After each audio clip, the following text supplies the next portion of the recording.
तो गाइज आप सबका स्वागत है हमारी एक और वीडियो में, जो कि हमारी एक टॉपिक पे रहने वाली है कि शेंगन वीज़ाज जो हैं वो इतनी फ्रिक्वेंटली क्यों रिजेक्ट होते हैं। जबकि शेंगन में जो वीज़ाज हैं वो काफ़ी इजीली लग सकते हैं, बहुत अच्छे तरीके से वहाँ के जो सक्सेस रेट है वो बहुत अच्छा मिल सकता है। बट मोस्टली लोगों के क्या होते हैं कि जो वीज़ाज होते हैं ना वो रिजेक्ट हो जाते हैं। उसके बहुत सारे रीज़न रहते हैं, बट हम आज एक स्पेसिफिक रीज़न के ऊपर बात करेंगे, प्लस उसके उस रीज़न को हम कैसे ओवरकम कर सकते हैं, उससे हम किस तरीके से बाहर निकल के किस तरीके से हम किस फॉर्मेट में अपनी एप्लीकेशन को ले जाएं, ताकि जो ऑफिसर हमारा वीज़ा देख रहा है वो हमें एकदम ही हमारी एप्लीकेशन को देख के ही हमें बोले कि हाँ भाई ये बंदा जो भी जिस भी काम के लिए आप जा रहे हो, चाहे स्टडी के लिए, चाहे वीज़ा घूमने के लिए टूरिस्ट पे जा रहे हो, चाहे वर्क पे जा रहे हो, किसी भी पर्पस के लिए आप जा रहे हो शेंगन कंट्री में, तो आपका वो जो फॉर्मेट है वो देख के सीधा ऑफिसर बोलते कि हाँ भाई ये बंदा जो है वो जेन्युइन है और वहां पे शेंगन में अपने उस काम के लिए जा रहा है। तो उससे पहले भी मैं आपको सिर्फ आपके कुछ सेकंड्स कुछ मिनट लेना चाहूंगा, जिसमें मैं आपको हमारे पीवीसी यानी पासपोर्ट वीज़ा कंसल्टेंसी के बारे में बिल्कुल छोटा सा एक इंट्रोडक्शन देना चाहूंगा। ये हमारी जो कंपनी है पीवीसी पासपोर्ट वीज़ा कंसल्टेंसी, ये जम्मू बेस्ड कंपनी है। यहाँ पे हम लोग आपके बहुत सारे जो वीज़ा से लेके पासपोर्ट से लेके जितनी भी जितनी भी फैसिलिटीज़ हैं, जो भी आपको इनमें इंक्वायरीज होती है, वो सब में हम डील करते हैं। हम स्टडी में डील करते हैं, टूरिस्ट में डील करते हैं, फिर उसके बाद वर्क में डील करते हैं, ठीक है। और अगर आपको पासपोर्ट से रिलेटेड कोई क्वेरीज है तो उनमें भी हम डील करते हैं। कुछ चीज़ें हमारी यहाँ पे फ्री ऑफ कॉस्ट होती हैं, जैसे स्टडी, उसके लिए हम कोई चार्ज नहीं लेते, मतलब ज़ीरो। अगर आप किसी भी कंसल्टेंसी के पास चले जाओगे वो आपसे कुछ ना कुछ मिनिमम बेयरबल चार्जेस जो हैं वो लेते ही लेते हैं, चाहे 10,000 हो चाहे 1 लाख हो, वो लेंगे ही लेंगे। बट सिर्फ हमारी एक ऐसी कंपनी है JNK में पीवीसी, जो कि आपको study visa free of cost provide कराती है। आपके जितने भी डॉक्यूमेंट्स होते हैं उन सब में आपके कंप्लीट करने में हेल्प करती है। इवन आपने अगर उसी स्टडी वीज़ा के रिलेटेड में अगर आपने एजुकेशन लोन लेना है तो उसमें भी आपकी हम पूरी हेल्प करते हैं। तो अभी हम आते हैं हमारे मेन टॉपिक के ऊपर कि शेंगन कंट्रीज में हमारे वीज़ाज जो होते हैं, जितने भी लोग वीज़ाज लगाते हैं वो क्यों रिजेक्ट होते हैं, ठीक है। तो इसके बहुत सारे रीजंस हो सकते हैं, बट हम स्पेसिफिक एक रीजन के ऊपर बात करेंगे, और वो रीजन ये है कि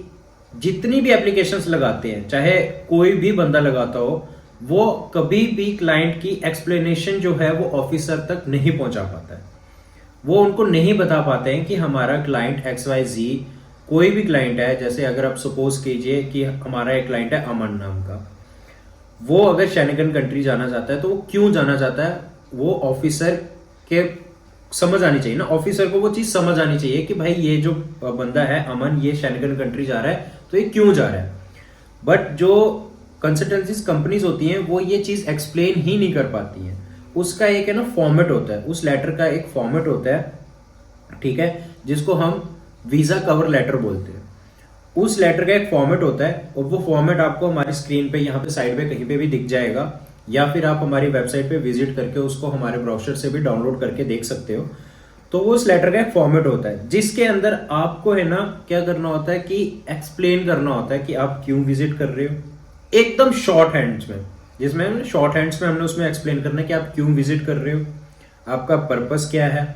अगर आप टूरिस्ट जा रहे हो तो आपकी एंट्री एग्जिट डेट्स उसमें मेंशन होनी चाहिए, आप वहां पे कहाँ स्टे कर रहे हो वो मेंशन होना चाहिए। उसके बाद जो आपके फंड्स वगैरह हैं, किसी भी चीज के लिए आप टूरिस्ट जा रहे हो तो आप जो भी फंड्स यूज कर रहे हो वो फंड्स आपके कहाँ से आए हैं, आप खुद को स्पॉन्सर कर रहे हो या कोई आपको स्पॉन्सर कर रहा है, वो सारी चीज क्लियर होनी चाहिए। अगर आप वर्क पे जा रहे हो तो जिस कंपनी के लिए आप काम पे जा रहे हो उस कंपनी की तरफ से जो ऑफर लेटर होता है वो होना चाहिए। आपकी एक्सप्लेनेशन सारी वहां पे होनी चाहिए कि ये मेरी फ्लाइट है, यहाँ पे मैंने जाना है, ये मेरी इस डेट को फ्लाइट होगी, इस तारीख को मैं जाऊंगा, यहाँ से मेरा वर्क वीजा स्टार्ट हो रहा है, इस कंपनी में मैं स्टार्ट कर रहा हूँ, मेरी रिकमेंडेशन वहाँ पे क्या रहेगी। ये सारी चीजें जो बेसिक चीज होती हैं, ये सारी चीजें आपकी वहां पे उस लेटर में एकदम एक्सप्लेन होनी चाहिए। और अगर आपका स्टडी वीजा है तो आपका सिंपल सी वही बात आ गई कि आपका कौन सा कॉलेज है, आपने कौन सा कोर्स लिया हुआ है, और आपने अगर उस स्टडी वीजा की जो आप फीस, जो मतलब अपनी स्टडी के कोर्स की जो फीस है वो आप कॉलेज में सबमिट करा रहे हो तो वो कैसे सबमिट करा रहे हो। अगर आपको पेरेंट्स ने सपोर्ट किया हुआ है तो वो पेरेंट्स के अकाउंट्स के जो भी डिटेल्स होंगी वो लगेंगी। आपने कैसे फीस पे किया है, अगर आपने लोन लिया है तो वो कहाँ से लिया है, कौन सी चीजें हैं, ये सारी जो चीजें होती है ना उस लेटर के अंदर होनी चाहिए। और हाँ, जितना मैं एक्सप्लेन कर रहा हूँ ये आपको सुनने में ऐसा बहुत बड़ा लगेगा, बट इतना बड़ा ये जाता नहीं है, ये बिल्कुल शॉर्ट हैंड में रहता है, बिल्कुल एकदम मतलब आप समझो कि पॉइंट टू पॉइंट है। आपने बता दिया कि भाई हाँ मेरा इस बैंक से लोन हुआ है, इतने का लोन हुआ है, इतने मेरी फीस गई है, इतना मेरा एक्सपेंस हुआ है, बस।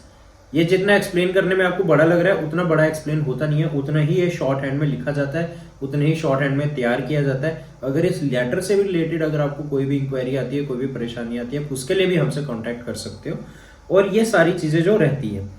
अब इसमें एक चीज और होती है, 4 पॉइंट्स होते हैं जो आपने क्लियरली मेंशन करने होते हैं। फर्स्ट पॉइंट ये रहेगा कि आपका ट्रैवल का क्या पर्पस है। आप टूरिज्म पे जा रहे हो, या वर्क पे जा रहे हो, या किसी फैमिली से मिलने जा रहे हो, या आप स्टडी पे जा रहे हो, जो भी आपका पर्पस है वो एकदम पॉइंट टू पॉइंट क्लियर होना चाहिए। दूसरा कि आपका strong tie to home country होना चाहिए, कि अगर आप जैसे सपोज करो कि यहां से लोग चले जाते हैं टूरिज्म पे, अब उस कंट्री को कैसे यकीन होगा कि भाई ये बंदा वहां जाएगा घूमने के लिए और उसके बाद वापस भी आएगा अपनी कंट्री में। तो उसके लिए भी आपको बैक एंड का एक बहुत स्ट्रॉन्ग सपोर्ट जो होता है वो दिखाना पड़ता है। कि आप सपोज करो कि मैं ये दिखा सकता हूँ कि हाँ भाई मेरे पेरेंट्स यहीं पे रहते हैं, मेरा बिजनेस यहीं पे है, मैं यहीं पे काम करता हूँ, तो मैं जस्ट फॉर अ फन के लिए घूमने जा रहा हूँ, 5-7 दिन के लिए जाऊंगा और उसके बाद वापस आ जाऊंगा। ये मेरा एक पर्पस होगा और ये स्ट्रांगली मैंने उनको रिप्रेजेंट करना है कि भाई ये चीज है, ये रीजन है, तो मैं वापस पक्का आऊंगा। तो जो हमारा थर्ड पॉइंट है ना, वो पॉइंट है कि हमारी फाइनेंशियली कैपेबिलिटी। उसके अकॉर्डिंग क्या होता है कि आप जिस भी रीजन से आप जा रहे हो, सपोज आप घूमने जा रहे हो, तो आपका आने जाने का टिकट्स और वहां पे आप कहाँ रह रहे हो, वो सारी डिटेल्स जो है वो आपने मेंशन करनी है। प्लस आपने ये भी उनको बताना है कि भाई मैं अगर वहां जा रहा हूं तो मेरे पास इतना खर्चा पानी है मेरे पास। आप मतलब वहां पे उनको ये नहीं लगना चाहिए कि आप वहां जाके असाइलम ले लोगे या कुछ कर लोगे और वहां पे बैठ जाओगे, फिर वो क्या होता है ना, वहां पे आपको फिर डिपोर्ट कर देते हैं, आपके पासपोर्ट पे मतलब वेरिफिकेशन चली जाती है और फिर वो आपके लिए एक मतलब नेक्स्ट किसी कंट्री में जाने के लिए मतलब मुश्किल वाली बात हो जाती है। आप वहां पे फिर अगला वीजा आपका बहुत मुश्किल से लगता है। तो फाइनेंशियली आपकी जो कैपेबिलिटी है ना, वो बहुत जरूरी होता है मेंशन करना कि आप इतने कैपेबल हो, आपको किसी और कंट्री में जाके वहां छुपने की जरूरत नहीं है। ये चीज वहां पे मेंशन होनी चाहिए। और फिर उसके बाद चौथा पॉइंट जो है वो ना किसी भी चीज से रिलेटेड नहीं है, ना आपके वीजा से रिलेटेड है, ना आपके पैसों से रिलेटेड है, ना आपकी पर्सनालिटी से रिलेटेड है। चौथा पॉइंट ये है कि क्लीन वेल स्ट्रक्चर्ड एक्सप्लेनेशन, कि इतनी अच्छी आपकी एक्सप्लेनेशन होनी चाहिए कि जो भी ऑफिसर आपका वो लेटर पढ़ रहा है उसको पढ़ते ही समझ आ जाए कि जो भी अमन, हमने जैसे एग्जांपल लिया था कि अमन का हमने एग्जांपल लिया था, अमन जब जा रहा है उसके किसी भी कंडीशन में वो जा रहा है तो वो कंडीशन उस ऑफिसर को एकदम एग्जैक्टली समझ आ जानी चाहिए कि हाँ ये इस कंडीशन पे के लिए जा रहा है और इसका ये पर्पस है, ये इतने टाइम के लिए जाएगा, ये चीज अपनी वहां पे पूरी करेगा और फिर उसके बाद वापिस आ जाएगा। तो ये सारी चीजें जो होती है ना एक नॉर्मल होती है। अब सुनने में तो आता है कि कोई भी समझने के लिए बोलेगा कि यार ये लेटर तो बहुत इजी है, मैं भी लिख सकता हूं, मैं भी कर सकता हूं ये वो, लेकिन ऐसा होता नहीं है। इसमें आपको एक्सपीरियंस टीम की बहुत ज्यादा जरूरत पड़ती है, क्योंकि उन्हें पता है कि अगर आप स्टडी के लिए जा रहे हो तो हमारे सिलेक्शन ऑफ वर्ड्स क्या रहेंगे, अगर आप वर्क के लिए जा रहे हो तो हमारी सिलेक्शन ऑफ कैटेगरीज क्या रहेंगी, अगर आप टूरिज्म पे जा रहे हो तो हमारा किस तरीके का उसको पूरा फॉर्मेट देना पड़ेगा ताकि उनको समझ आए कि ये इस दिन जाएगा, यहाँ घूमेगा, ये करेगा, ये एक्टिविटीज करेगा, उसके बाद वहां से वापिस आएगा। ये सारी चीजें डिपेंड करती हैं आपके कि किस रीजन से आप बाहर जा रहे हो शेंगन कंट्री में घूमने के लिए। तो जैसे मैंने आपको ये लेटर पूरा एक्सप्लेन किया, उसी तरीके से मैं आपको एक चीज बता देता हूँ कि ये लेटर जो है ना, इस लेटर के भी लोग बहुत सारे पैसे चार्जेस कर लेते हैं। अगर मिनिमम भी कोई चार्ज करेगा वो 10,000 से 15,000 रुपए इसके चार्ज कर लेता है, बट पीवीसी ये आपको फ्री ऑफ कॉस्ट प्रोवाइड करा रहा है। अगर इसको आप लेटर को आपको ये चाहिए तो डिस्क्रिप्शन में भी मिल जाएगा, प्लस हमारी वेबसाइट पे भी अवेलेबल है। और अगर आपको उसके बाद भी कोई चीज समझ नहीं आती है तो डिस्क्रिप्शन में हमारा एड्रेस भी दिया हुआ है, हमारे कॉन्टैक्ट डिटेल्स भी दिए हुए हैं और सारी जो भी हमारी वेबसाइट है सब डिटेल्स जो आपको डिस्क्रिप्शन में मिल जाएगी। आप वहां से हमें कांटेक्ट कर सकते हो, हमसे जुड़ सकते हो। Not even for Schengen. आपको वर्क चाहिए, आपको स्टडी चाहिए, आपको टूरिज्म चाहिए,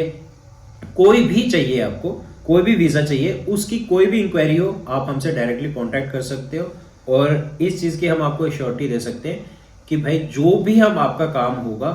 वो बहुत ही जेन्युइन रेट्स पे और बहुत ही प्योरली तरीके से होगा। इसमें कोई भी फ्रॉड या कोई भी ऐसी वाली बात नहीं है। आप हमारा ट्रैक रिकॉर्ड्स जो है हमारी वेबसाइट पे जाके देख सकते हो। अगर आपको वीडियो कहीं पे भी पसंद आई है, किसी भी तरीके की मेरी जो नॉलेज मैंने आपके साथ शेयर की है, अगर आपको सही लगी है, आपको समझ आई है, तो वीडियो को लाइक करना है, चैनल को सब्सक्राइब करना है, ताकि पासपोर्ट से रिलेटेड आपकी कोई भी क्वेरी है वो आपको हमेशा टाइम टू टाइम यहाँ पे मिलती रहे।